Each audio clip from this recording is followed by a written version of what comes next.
Well, for your board and for your organization to function properly, you're going to need a powerhouse team.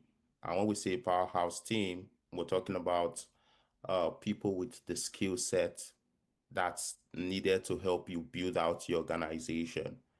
We're talking about having a sort of a fundraiser, somebody who's good in fundraising, somebody who's good in human resource, a CPA who can help you manage money, somebody who's good in marketing, somebody who can help with partnership, and these different skill sets that can really help you build an organization that can scale. Not because they're going to be the one doing the everyday job, but because through each of these board members, you can build out the different departments of your organization that can help you run.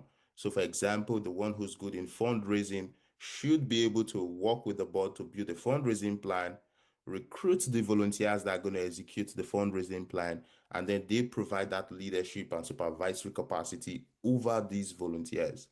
So also it's the one who's going to help you with marketing. So also is the one who's going to be helping you with events. The CPA is helping you manage money, making sure the financial processes are sharp. That's the sort of system that can help you, build and bring in these volunteers and also manage these volunteers so that you're not the one doing everything because you're not meant to do everything.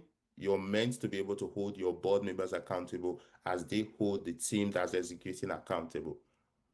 So you have a system that's scalable, and as you begin to bring in more resources, you can replace these volunteers with full-time staff, maybe part-time staff at first, and then full-time staff as you keep, growing and then bringing in more resources. So that's the kind of system that's supposed to run for your organization um, across board.